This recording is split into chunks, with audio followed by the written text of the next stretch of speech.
자, 다시. 그래서 이제, 지난 시간에 우리 모세오경을 얘기를 했고요. 이제 오늘부터는 이제 역사서에 대한 얘기를 하겠습니다. 정확하게 얘기하면 여호수아부터 시작해서, 진행되는 내용들입니다. 에스더까지의 내용들인데요. 지도를 통해서 잠시 좀 설명하면 제가 그렇게 그림을 잘 못 그리는데, 그래도 그림을 그려보면,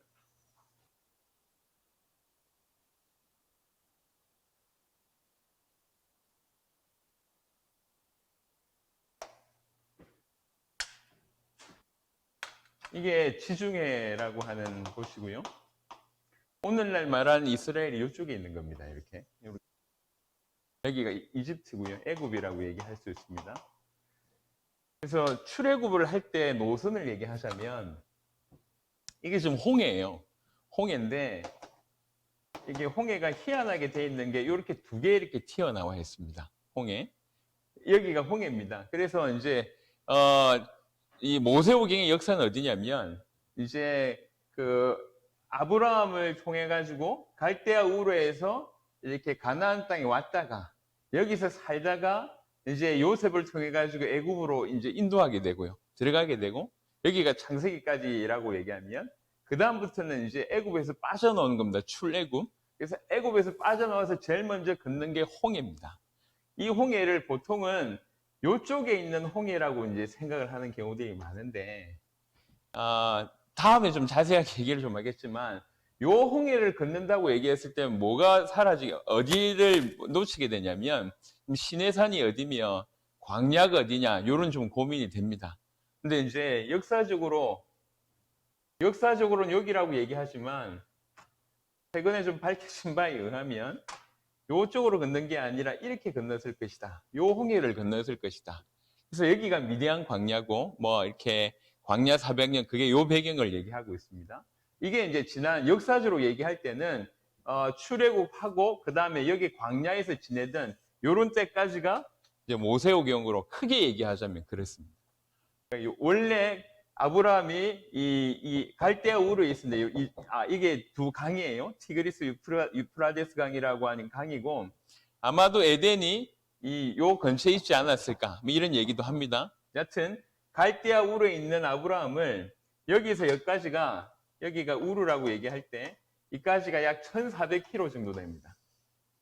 1400km 가서 이제 이 약속의 땅에 거하고 있다가 다시 이제 애굽으로 갔다가 애굽에서 빠져나오는 얘기.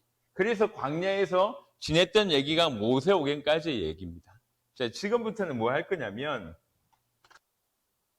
드디어 이제 이 모세 광야 가운데 있던 이 인도에 있던 모세가 이제 죽게 되고요. 이 약속의 땅으로 이스라엘 백성들이 건너가게 됩니다. 여기가 중요한 지명인데 여기가 갈릴리 바다라고 성경의 사복음서에 아주 주요 무대가 되는 갈릴리 바다고요. 여기가 요단강입니다. 네, 그리고 여기가 사해입니다. 사해.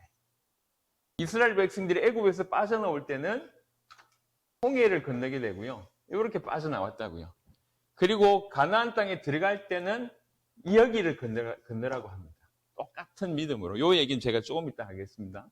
그래서 결과적으로 이스라엘 백성들을 이 가나안이라고 하는 이 약속의 땅으로 걸어 들어가기 시작하는 그리고 이 가나안 땅에 정착할 때까지의 내용이 역사서의 내용입니다.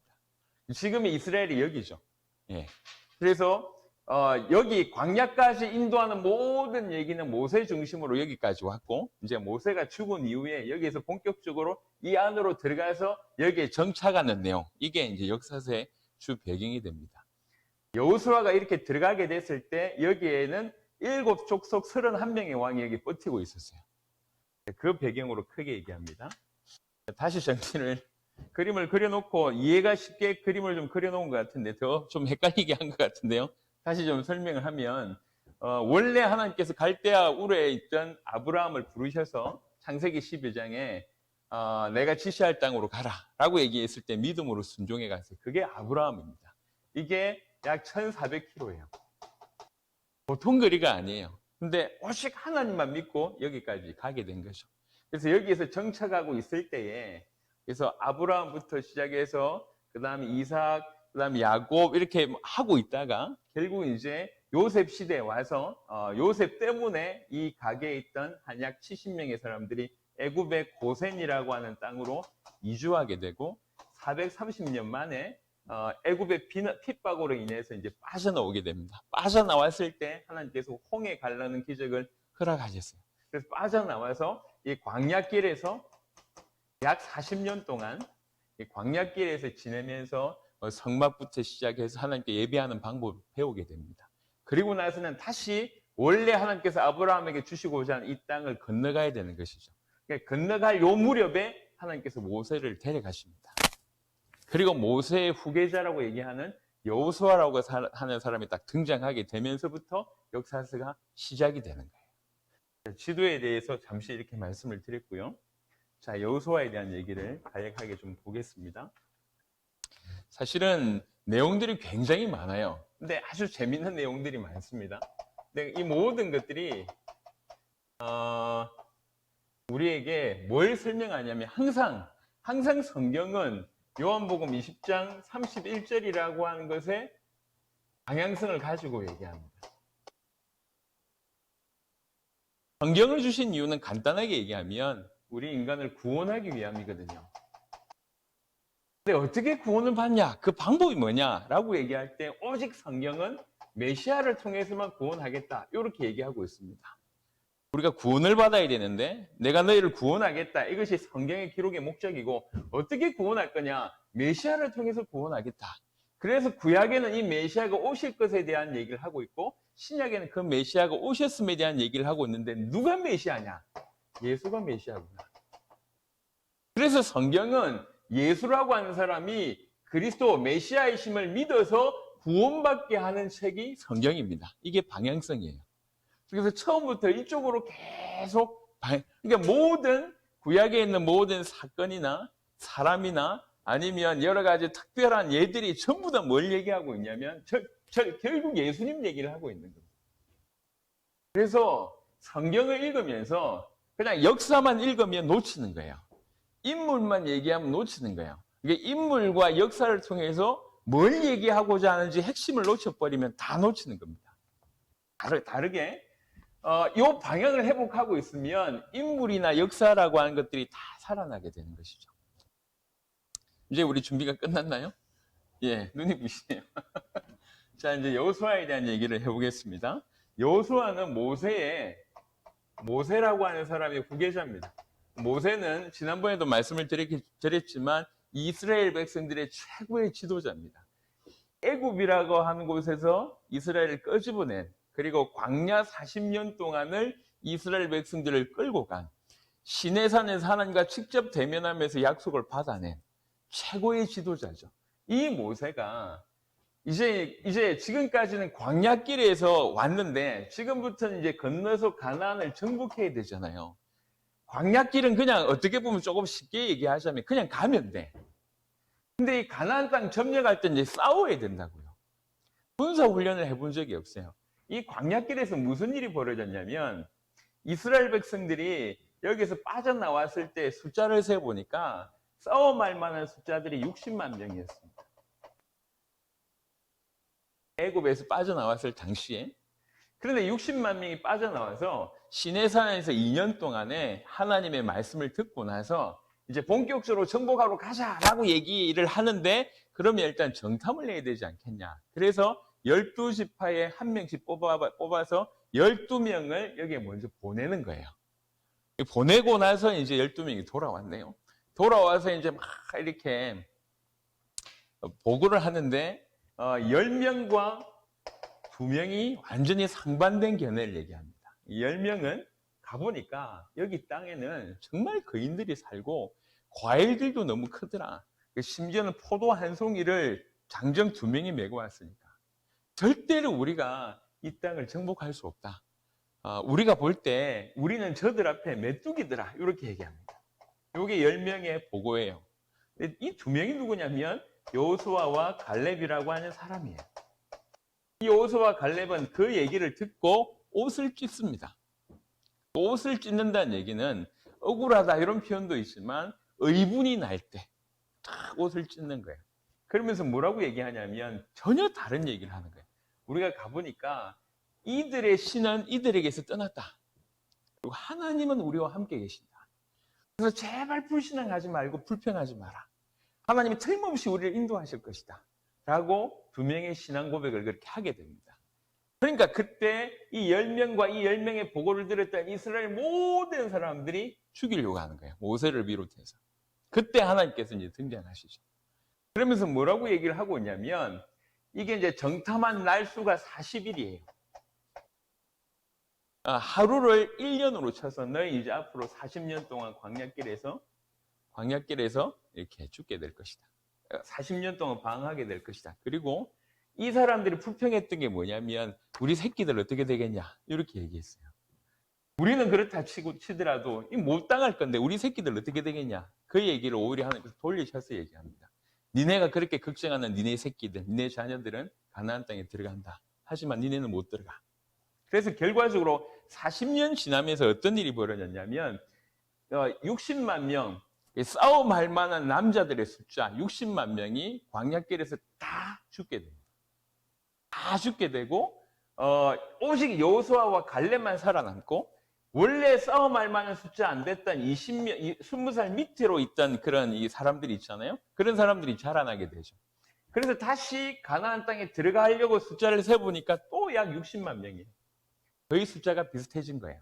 근데 중요한 건 뭐냐면 앞에 사람도 그렇고 후대도 그렇지만 제대로 군사훈련 해본 적이 없습니다. 물론 여기서 전쟁이 없었나? 전쟁이 몇 번 있었어요. 아말렉이라고 하는 사람들과 하고 전쟁하기도 하고 했지만 광야길 통과하는 중에 무슨 군사훈련 했겠냐 말이에요.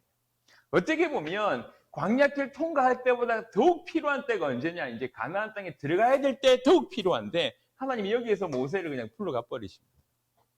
그런 와중에 여기서부터 이제 여호수아가 시작됩니다. 자, 여기서 모세의 후계자인데요. 성경 제가 지금 찾아볼 그런 시간이 없으니까 여호수아의 몇 가지 특징만 좀 얘기를 좀 해보자면 프린트물에 쓰 있습니다. 여호수아는 모세의 후계자로 모세를 계속 지켜봤어요. 그래서 모세라고 하는 사람이 특별한 사람이 아니구나. 모세와 하나님이 함께 하셨기 때문에 저런 일이 벌어졌구나를 누구보다도 알게 됩니다. 모세가 기가 막혀서 홍해 갈라진 게 아니다. 하나님이 모세와 함께 하셨기 때문에 모세를 사용하니까 홍해가 갈라진 것이고 물이 없어가지고 다 죽어갈 때 모세가 지팡이 들어서 치니까 바위에서 물이 터졌다. 모세가 잘한 것이냐? 모세가 잘한 것이 아니라 모세와 하나님이 함께 하신 거 아니냐? 결정적인 장면은 어떤 장면이냐면 아말렉이라고 하는 장면입니다. 아말렉과의 전투예요. 자, 어떤 일이 벌어지냐면 오늘 그림 자주 나오는데요. 이게 전쟁터예요. 이렇게. 이로 써야 되겠다. 자, 지도 지우겠습니다. 비교적 지도 잘 그린 것 같은데.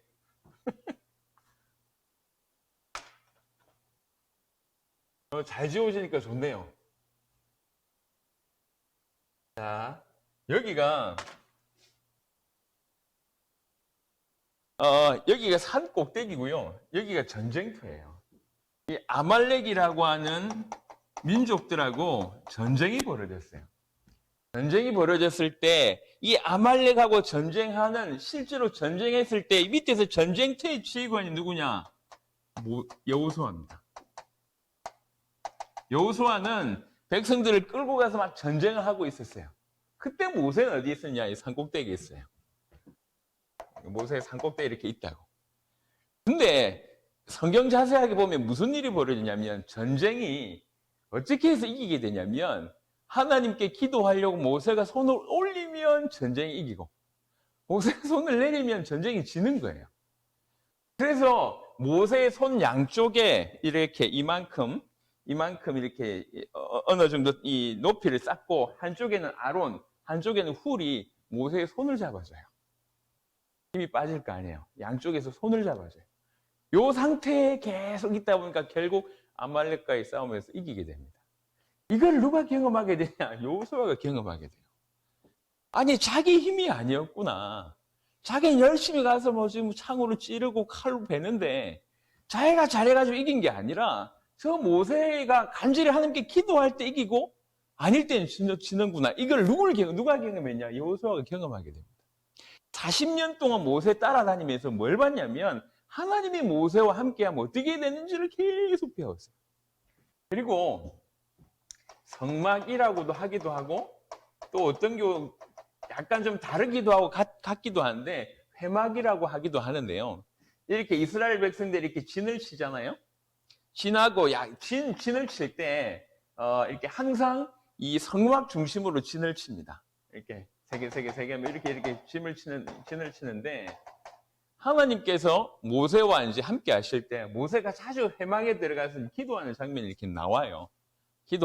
나오면 어느 정도냐면 모세의 얼굴에 후광이 막 이렇게 하고 뭐 이런 일이 벌어지는 겁니다. 그럼 모세는 기도하고 들어가는데 이 회막을 끝까지 지키고 있는 인물이 누구냐? 여호수아라. 성경 한번 볼까요? 출애굽기 33장입니다.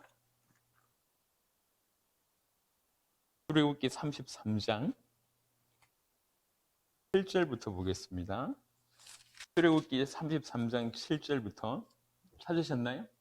예, 출애굽기 33장 7절부터 11절 모세가 항상 장막을 취하여 진 밖에 쳐서 진과 멀리 떠나게 하고 회막이라 이름하니 여호와를 앙모하는 자는 다 진 바깥 회막으로 나아가며 모세가 회막으로 나아갈 때는 백성이 다 일어나 자기 장막문에 서서 모세가 회막에 들어가기까지 바라보며 모세가 회막에 들어갈 때 구름 기둥이 내려 회막문에 서며 여호와께서 모세와 말씀하시니 모든 백성이 회막문에 구름 기둥이 서 있는 것을 보고 다 일어나 각기 장막문에 서서 예배하며 사람이 자기의 친구와 이야기함 같이 여호와께서는 모세와 대면하여 말씀하시며 모세는 진으로 돌아오나 눈의 아들, 여호수아의 아버지의 이름이 눈이라고 하는 표현입니다. 눈의 아들 젊은 수종자 여호수아는 회막을 떠나지 아니하니라.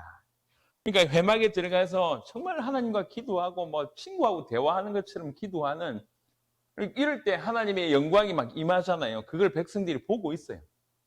기도 다 끝나고 모세는 진으로 자기 이제 뭐 자로 들어갔겠죠. 여튼 진으로 갈 때도 여전히 회막에서 다 버티고 있던 인물이 누구냐? 여호수아예요.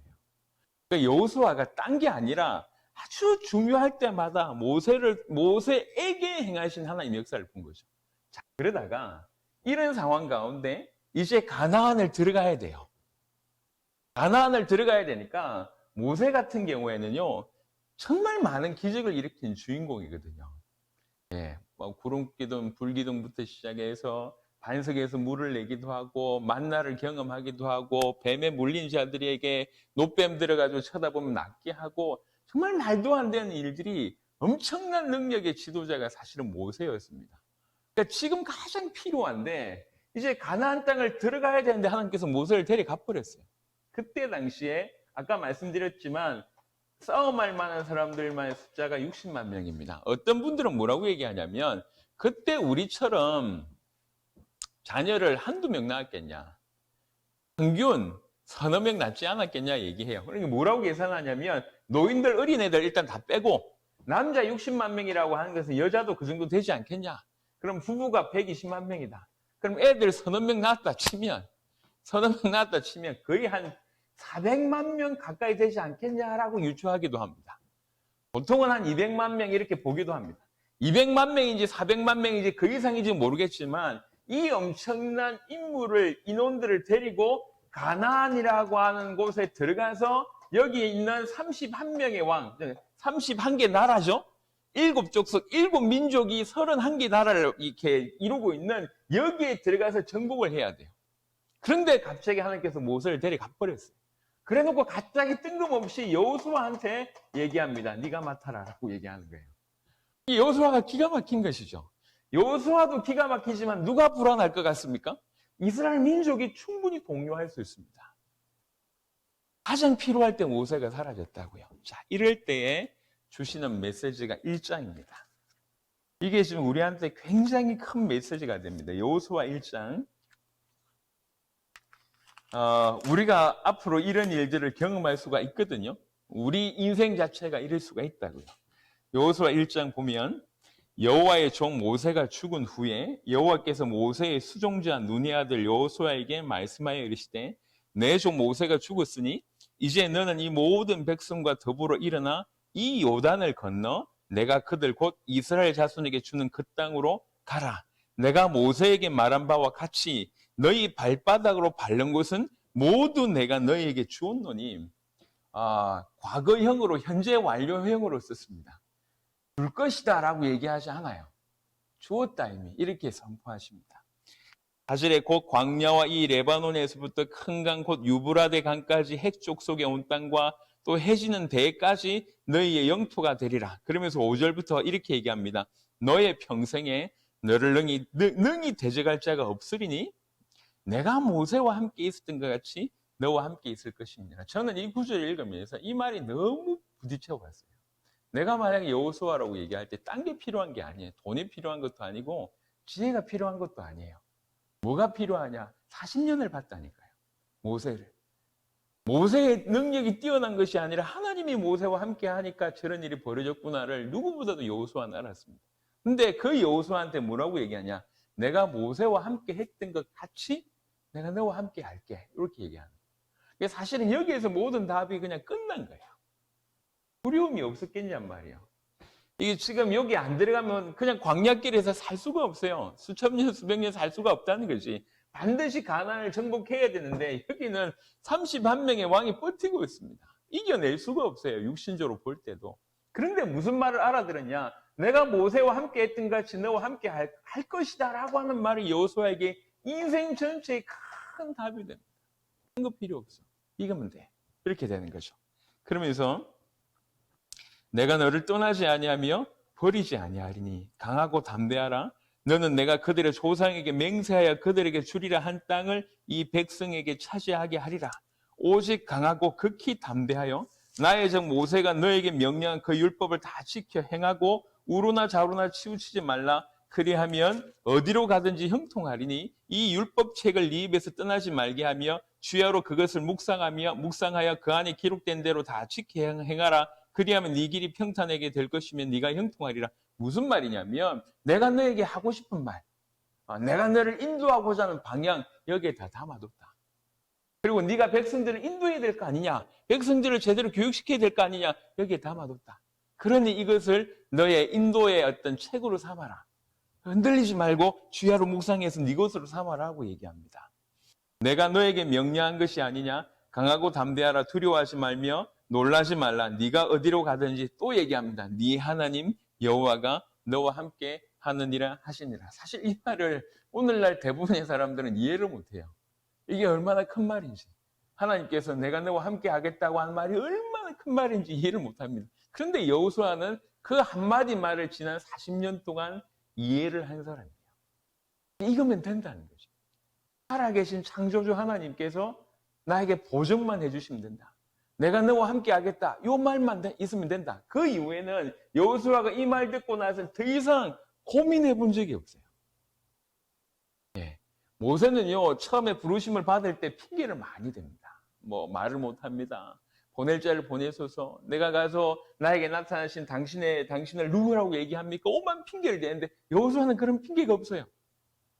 출애굽기 3장의 모세의 부르심과 비교해보면 핑계가 없어요. 그냥 내가 너와 함께 할게. 모세와 함께 했던 것처럼. 이 말로 모든 답을 얻은 겁니다. 그러고 나서는 바로 요단강을 들어갈 준비를 하게 됩니다. 이러면서 여호수아는 시작하게 되는 거예요. 드디어 가나안을 정복하는 놀라운 일들을 하는데 실제로 약 7년 만에 가나안의 대부분을 정복하게 됩니다. 7년 만에. 이때가 여호수아 중심으로 끌고 이제 가나안 땅에 들어갈 무렵이 BC 1406년 정도 되는 겁니다. 자, 여기에 몇 가지 사건이 있는데요. 여호수아에 관한 몇 가지 사건이 있는데 그 하나가 몇 가지 사건만 간단하게 보겠습니다. 그 하나가 요단강 사건이에요. 이스라엘 백성들이 이렇게 애굽에서 빠져나올 때 그들로 하여금 정말 하나님 행하신 역사다라고 보게 할 만한 게 뭐였냐면 홍해 사건이었어요. 제가 말씀드렸듯이 홍해 사건인데 여호수아가 가나안 땅에 들어갈 때도 또 강이 하나 있어요. 이게 요단강이에요. 이 요단강을 하나님께서 어떻게 건너라고 얘기하냐면 이게 이제 철이 요단강이다 보니까 수위가 낮을 때가 있고 철 따라 수위가 높을 때가 있나 봐요. 이 건널 때가 수위가 높을 때라. 이미 강둑에 물이 철철 넘쳐요. 뭐라고 얘기하냐면 맨 앞에 이렇게 언약궤를 든 제사장들이 믿음으로 그냥 그 발을 그 요단강에 툭 담그면 끊어질 거라는 거죠. 그러니까 이제 갈라지고 나서 들어가 이게 아니라 너희가 정말로 하나님을 믿는다고 하면 네 발을 먼저 이렇게 땅바닥에 내밀어봐 이렇게 얘기합니다. 그래서 이 말 그대로 믿고 이 여호수아가 강하게 이제 준비시키고 나서 실제로 제사장의 발이 믿음으로 탁 담궜을 때 이게 갈라지는 일이 벌어집니다. 그러니까 그대로 이 믿음을 이스라엘이 애굽에서 빠져나왔을 때 하나님께서 강을 가르시는 그 기적을 다시 한번 요단강에서 확인시켜줍니다. 그러면서 이스라엘 백성들로 하여금 하나님이 우리와 함께 하시는 거구나라고 하는 놀라운 깨달음을 깨닫게 합니다. 그래서 수백만 명의 사람이 이 강을 건너잖아요. 어떤 분이 이렇게 연구해서 도대체 이게 거리 어느 정도로 갈라졌을까? 우리 뭐 8차선 대로 가지고 될까? 계산해 보니까 10km 정도 갈라져야지 건너갈 수 있다는 거죠, 이게. 근데 그만큼 크게 갈라져서 결국 마른 땅 같이 그걸 건너게 됩니다. 그리고 요단강을 건너면서 제일 먼저 들어가게 된 것이 여리고라고 하는 성입니다. 이때부터 또 기가 막힌 하나님이 행하신 역사가 벌어지는 겁니다. 여리고는 무슨 의미가 있냐면 가나안 땅의 첫 성이에요. 가나안의 첫 성. 그러니까 가나안 사람들이 지금 뭔가를 들은 거예요. 그래서 여리고를 정복하기 전에 정탐을 또 보냅니다. 정탐꾼들을 보내주는데 정탐꾼이 들킨 거예요. 여리고성에 들어갔다가. 그래서 급하게 숨는다고 숨은 곳이 누구 집을 숨었냐면 라합이라고 하는 정확하게 얘기하면 기생 집에 이렇게 몸을 감추게 되는 겁니다. 근데 이 라합이 하는 말이 기가 막힙니다.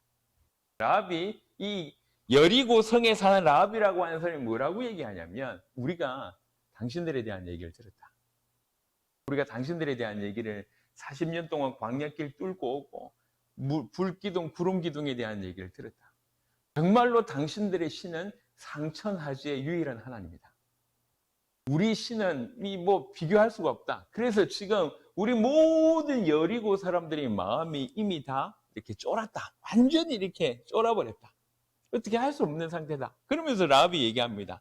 하나님께서 여리고를 당신들한테 붙이실 것이 확실하다. 그때 나와 내 가족은 살려달라. 이렇게 얘기합니다. 이 두 정탐꾼이 그 얘기를 듣고 우리가 보장한다. 이래가지고 우리가 들어올 때에 이 라합이 성벽을 크게 쌓았을 거 아니에요. 성벽이 크다 보니까 그게 이제 성벽 위에 집들이 좀 있었나 봐요. 그 집에서 이제 이 줄로 이렇게 달아내린 거예요. 이게 라합 집에서 창문으로 이렇게 빨간 줄로 달아내렸는데 우리가 올 때도 이 빨간 줄을 내놔라. 그러면 당신 집 안에 있는 어떤 사람들이라도 죽지 않을 것이다. 이렇게 얘기합니다. 그래서 정탐꾼이 여차여차해서 성공적으로 이제 탈출을 하게 되고 이 얘기를 이제 여호수아한테 얘기하는 거예요. 그러니까 여호수아가 과연 하나님 역사하셨구나. 이래서 여리고를 정복하게 들어가는데 여리고 정복이 기가 막힙니다. 이게 여리고 성이면 하나님의 방법이 뭐냐면 하루에 한 바퀴를 돌래요. 이렇게. 첫날에. 그리고 이튿날도 전 군인이 전 백성이 한 바퀴를 돌라고 합니다. 7일째는 7번째 7일째는 7바퀴 돌라고 하는 겁니다. 그러면 총 7일 동안에 13바퀴를 도는 거예요. 7일째 7바퀴를 돌았다. 7바퀴를 돌고 나서 맨 끝에 크게 함성을 지르라고 합니다. 이때 여리고성이 무너지는 일이 무너지게 되는 거죠. 그러면서 정복해 들어가는 일이 벌어지고 그 정복할 때에 요 라합 집에 피신해 있던 사람들은 철저하게 보호를 하게 됩니다. 그래가지고 여리고 성이 말도 안 되게 정복되는 일이 벌어지는 거예요. 이게 얘기했듯이 가나안의 첫 성입니다. 만약에 이스라엘 백성들이 여리고성을 정복하지 못했다고 하면 일곱 족속 31명의 왕이 아주 아무것도 아니네 저 이스라엘 백성들 이래가지고 그냥 사실은 끝난 게임이거든요. 근데 첫 성은 반드시 정복해야 되는데 방법이 뭐냐? 철저하게 하나님께서 시키시는 방법이었어요. 아무 말도 하지 말고 돌아. 아니 이게 무슨 얘기입니까? 이게 하나님의 방법이에요. 이스라엘 백성들로 하여금 철저하게 어떤 상황이든지 하나님 말씀에 순종하게 하기 위해서 하나님께서 이 방법을 선택하신 거예요. 사실 이렇게 안 돌아도 하나님 하실 수 있잖아요. 하나님 그냥 뭐 천둥이나 번개 쳐가지고 무너뜨리게 할 수 있지 않습니까?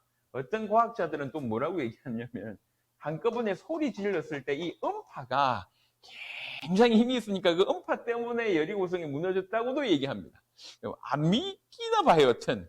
하나님이 안 믿기니까 오만 고민을 다 하는 것 같은데 이건 하나님의 방법이었습니다. 여튼 그렇게 무너졌을 때 이 라합집에 피신했던 이 붉은 줄에 묶었던 라합집에 피신했던 사람들은 한 명도 안 죽게 됩니다. 그리고 이 라합은 쭉 내려가 보면 예수님의 조상이 됩니다. 예수님의 족보 중에 4명의 여인이 들어와요. 4명의 여인이 기록되는데 그 4명의 여인들이 전부 이방인이거나 아니면 뭔가 좀 결함이 있는 분들이 들어와 있습니다. 그 중에 한 명이 기생라합입니다. 이 기생라합이 예수님의 족보에 들어오게 됩니다. 나중에 한번 찾아보시면 재밌습니다. 그렇게 해서 여리고를 정복하게 되는 겁니다. 이 여리고는 사실 붉은 줄이라고 하는 것도 사실은 의미가 굉장히 많습니다. 여러분 성경을 볼 때 왜 기록됐을까? 질문을 해봐야 돼요. 왜 기록했을까? 여리고가 무너졌다라고 역사적인 사실 자체도 의미가 있지만 그래서 이스라엘의 과거에 그런 역사가 있었구나 그것도 의미가 있지만 사실은 그런 의미를 위해서 성경을 기록한 게 아니거든요. 이 모든 것 하나에 아주 비밀스럽게 아니면 정말 방향 하나를 통해 가지고 어떻게 하면 우리가 구원받을 수 있을까? 구원받을 수 있는 유일한 메시아라고 하는 비밀들을 이 안에 많이 숨겨졌습니다. 영예가 아니라 누구든지 붉은 줄 안에 있는 이 집안에 들어오면 산다라고 하는 메시지를 또 이 안에서 또 얻어낼 수가 있겠죠. 여하튼 그리고 나서 여리고 성 다음에는 아이성 이름 자체가 조금 특별한데 아이라고 하는 성에 이제 들어가게 됩니다. 근데 여리고 성에 비해서 아이성은 아무것도 아니에요. 아이성에 들어갈 때 2가지 실수를 하게 됩니다. 아무것도 아닌 아이성인데 결국 아이성에 패배를 하게 됩니다. 나중에 알고 보니까 왜 패배를 하게 됐냐면 2가지 이유 때문이라는 걸 알게 됐어요. 하나는 하나님께서 이 여리고를 정복할 때 그 모든 것들을 취하지 말라 그랬거든요. 전리품 같은 것도 취하지 말라고 했는데 아간이라고 하는 사람이 보니까 너무 좋은 게 있는 거예요. 몰래 취해가지고 숨겨둡니다. 하나님이 하지 말라고 했는데 그걸 어긴 사람이 놓은 것이죠. 결국 그 이유 하나 때문에 또 하나는 아이성 치려고 할 때는 너무 여리고하고 비교할 때는 너무 간단해 보이는 거지. 아무것도 아니다. 그래가지고 하나님의 뜻을 묻지도 않고 그냥 몇 명 보내버립니다. 이 크게 2가지 실수를 하게 돼요. 하나님 뜻을 묻지 않았구나. 그리고 아간이 하나님의 말씀에 불순종하는 그런 일이 있었구나. 사실은 전쟁 이기고 지고가 문제가 아닙니다. 불순종은 같이 뭐와 같냐면 누룩 같거든요. 금방 퍼져요. 그 불순종을 철저하게 제거하는 겁니다. 나중에 이제 하나님께 엎드려서 기도해 보니까 아이성에서 진 이유가 불순종한 이유라는 걸 알게 됩니다. 사실 여리고도 그렇지만 아이성은 여리고 비해서 작은 성이잖아요. 근데 이 아이성이라고 하는 이 사람들이 이스라엘을 이겼다고 얘기가 들리면 나머지 7족속 31명의 왕은 당연히 덤벼들 거 아닙니까? 그럼 더욱 힘들어지는 상황입니다. 그래서 이스라엘 민족들이 정말 울며불며 기도하고 있을 때 하나님께서 가르쳐줘요. 그래서 누가 범죄했는지 나오라고 하니까 안 나올 거 아니에요. 그래서 제비를 뽑습니다. 정말 기가 막히게 12지파를 쫙 모아놓고 12지파가 제비를 뽑아요. 그 중에 한 지파가 걸립니다. 그러면 그 지파의 사람들만 나와요. 그 중에 지파 안에도 여러 족속이 있을 거 아니에요. 여러 이제 가족들이 있을 거 아니에요. 그 가족들 대표를 쭉 뽑으니까 또 누가 나오고 해서 결국 아간이라고 하는 사람이 걸립니다. 너 왜 그랬냐라고 얘기하니까 얘기를 하는 거예요. 하나님의 방법이 기가 막혀요. 그래 놓고 아간에게 속해 있는 모든 사람들을 불태워 죽입니다. 아주 정리를 하는 거예요. 어떻게 보면 하나님께서 어떻게 저러실 수 있을까 싶을 정도의 내용들이 나옵니다. 철저하게 불순종을 막아내는 그런 일들이 이제 벌어지는 거죠. 이렇게 하면서 결국 다음에 아이성까지 승리하게 정복하게 되는 일이 벌어집니다. 그런데 그런 중에 이상한 일이 벌어져요. 여기에 이 하나님께 뜻을 묻지 않아서 실패했던 케이스가 아이성뿐만 아니라 또 하나가 있는데요. 그게 이제 벌써 이제 여호수아 9장 정도의 내용인데요. 이게 기브온이라고 하는 족속이 있어요. 이것도 좀 재미있는 내용입니다. 1, 2, 3 기브온이라고 하는 족속이 있습니다. 머리를 이제 이 잔머리를 쓰는 거예요. 이제 이 가나안 땅에 있는 사람들이 이제 죽게 됐다. 저 광야길을 통과한 이스라엘 백성들 때문에 우리가 다 죽게 됐다. 이래가지고 기브온 사람들이 자기들끼리 의논해서 사신을 보내요. 사신을 보내는데 아주 오래된 것처럼 옷을 꾸미는 거예요. 신발도 헤어지고, 그 다음에 이렇게 포도주도 그때 이렇게 가죽 부대에 넣어서 오는데 가죽 부대도 헤어지게 만들고, 그 다음에 이제 이 만든 빵도 보니까 아주 누룩 있게 오래된 것처럼 꾸며가지고 나타나는 거예요. 나타나서 얘기하는 겁니다. 우리는 저 멀리 있는 족속인데, 저 멀리 있는데 당신들에 대한 얘기를 들었다. 그러니까 저 멀리 있는데 당신들에 대한 얘기를 듣고 출발할 때 이렇게 신선한 빵을 가져왔는데 지금 이렇게 누룩 생겼고 우리 옷을 이렇게 봐라 이렇게 얘기하면서 제발 우리는 해치지 말라 이렇게 얘기합니다. 들어갈 때 7족속 31명의 왕을 진멸하라고 얘기했는데 하나님께서 그렇게 얘기했는데 이런 형태를 보고 야 정말 멀리서 왔나 보다. 이 가나안 땅은 아닌가 보다. 이래가지고 하나님께 뜻을 묻지 않고 그냥 서원합니다. 오케이, 네, 니네 지켜줄게. 이렇게 되는 거예요. 이게 나중에 알고 보니까 바로 옆에 있는 놈들이라. 근데 이미 하나님 앞에 서원해버린 거니까 어떻게 죽일 수가 없는 상황이 벌어진 거죠. 자, 이럴 때에 기본이 이랬다는 얘기를 가나안 땅에 있는 다른 민족이 들었을 거 아니에요. 그래가지고 막 쳐들어옵니다. 여러 민족이 연합해서 쳐들어옵니다. 그러니까 기본이 이스라엘한테 급하게 도움을 요청합니다. 그래도 당신 우리에게 지켜준다고 얘기하지 않았냐. 다 몰려오는데 어떻게 하면 좋겠냐. 우리를 살려달라. 이래가지고 이제 출정하게 됩니다. 출정하게 되는데 정말 특별한 사건이 한번 일어납니다. 그게 여호수아 10장인데요. 여호수아 10장 한번 보겠습니다. 여호수아 10장 12절부터 보겠습니다. 여호수아 10장 12절부터 14절에 여호와께서 아모리 사람을 이스라엘 자손에게 넘겨주시던 날에 여호수아가 여호와께 아뢰어 이스라엘의 목전에 이르되 태양아 너는 기브온 위에 머무르라. 달아 너도 아얄론 골짜기에서 그리할지어다 하매 태양이 머물고 달이 멈추기를 백성이 그 대적에게 원수를 갚기까지 하였느니라. 야살의 책에 태양이 중천에 머물러서 그의 종일토록 속히 내려가지 아니하였다고 기록되지 아니하였느냐. 여호와께서 사람의 목소리를 들으신 이 같은 날은 전에도 없었고 후에도 없었나니 이는 여호와께서 이스라엘 위하여 싸우셨음이니라. 어떤 일이 벌어졌냐면 전쟁을 하다 보니까 이제 해가 질 것 같아요. 해가 지면 이스라엘 백성들은 가나안 땅에 막 이제 들어왔잖아요. 지형지물을 잘 몰라요. 분리할 수밖에 없는 상황입니다. 이때 여호수아가 감히 어떤 기도를 하냐면 누가 시킨 것도 아니에요. 태양 너 거기서 이렇게 기도하는. 달 너도 거기 가만히 있지 마. 가만히 있어. 움직이지 마. 하나님 기도하는 거예요. 태양아 넌 거기 서 있으라. 달아 너도 거기 멈춰라. 이래가지고 온종일 태양과 달이 멈춰 있는 거죠. 무디 과학관이라고 하는 곳에서 연구를 해봤어요. 진실인지 뭔 잘 모르겠지만 연구를 해봤는데 약 하루 정도가 빈다고 얘기합니다. 시간이 하루 정도.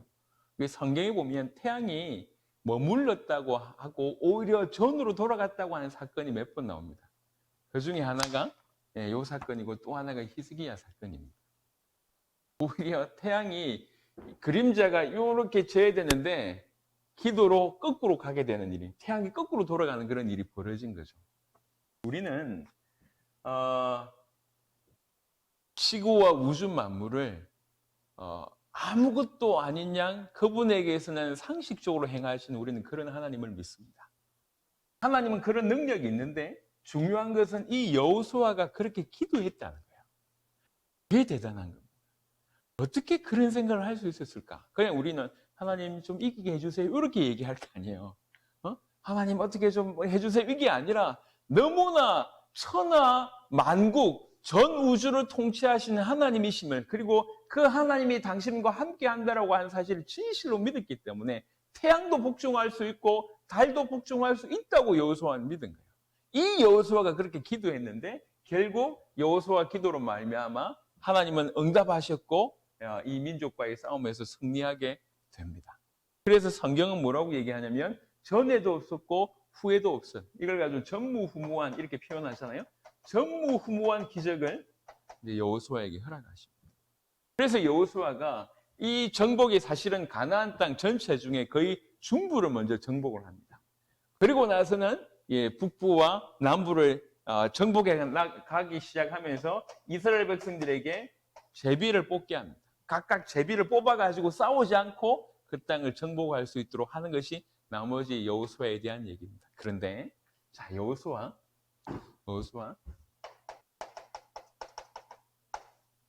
같은 이름이에요. 이게 신기합니다. 여호수아는 히브리식 표현, 예수는 헬라식의 표현입니다. 우리말로 우리는 예수라고 얘기하고 영어로는 지저스라고 읽잖아요. 똑같은 이름의 히브리 발음으로는 여호수아, 헬라 발음으로는 예수. 기가 막히죠? 그러니까 실제로 가나안을 정복했던 인물이 여호수아인데 하필 여호수아가 그리스도이신 예수님과 동명이인이라 그 의미하는 바가 있겠죠. 그래서 여호수아의 어떤 이 삶과 가나안 땅의 정복이 세상을 정복하고 세상을 살리고자 하나님께 되돌리고자 하는 그 일을 감당하셨던 그리스도의 모습과 너무나 많이 닮았습니다. 그래서 여호수아는 사실 1장부터 14장까지의 내용은 너무 재밌어요. 14장 후반부터는 이제 땅 갈란 이렇게 분배하는 내용들이라 그 지명 이름이 우리하고 익숙하지 않기 때문에 조금 힘들게 여길 수는 있지만 실제로 여호수아라고 하는 인물이 보여주는 그 삶이 메시아를 너무 닮았습니다. 가나안 땅을 정복하는 것이 사실은 세상을 정복하는 것이고 다른 말로 그 땅을 다시 하나님께 영광 돌리는 땅이 되게 하는 것이잖아요. 그래서 그리고 여호수아 후반에 보면 거의 대부분 지명 이름이 굉장히 많이 나옵니다. 성경에 제가 이렇게 보니까 1550개의 지명이 나와요. 인명도 많이 나오는데 이게 뭐냐면 이게 너무나 사실적인 책이다 그 말이에요. 너무나 역사적이다. 허황된 철학이 아니라는 얘기. 역사서를 왜 이렇게 많이 기록했을까? 성경 전체에서.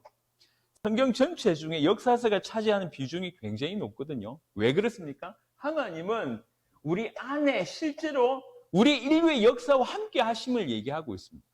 그리고 실제로 우리 인간의 역사 속에서 하나님께서 일하시고 있음을 얘기하고 있는 것입니다. 우리의 삶과 동떨어지지 않는다는 얘기죠. 우리의 삶과 너무나 관계 있을 뿐만 아니라 우리 삶 가운데 일하신다라고 하는 표현이 역사서입니다. 그래서 이 역사서 안에는 이스라엘이라고 하는 민족 가운데 하나님께서 어떻게 역사하셨고 그 안에 있는 하나님께서 부르신 각 개인들과 하나님께서 어떻게 역사하시고 이런 것들이 나날이 기록되어 있습니다. 이 역사서를 통해서 우리가 볼 수 있는 건 뭐냐면 정말 하나님 우리 인생 가운데 역사하기를 원하시는구나. 함께 하시기를 원하시는구나. 그래서 여호수아 같은 정말 하나님이 함께 하신다라고 하는 말을 들을 때 대부분은 그걸 철학적으로 듣거나 대부분 이론적으로 듣는데 여호수아 같은 사람은 그걸 너무나 실제로 믿은 거예요. 실제로 믿는 이게 참된 믿음이지 않냐를 보여주는 것이 여호수아입니다. 역사서 전체의 첫 스타트가 여호수아입니다.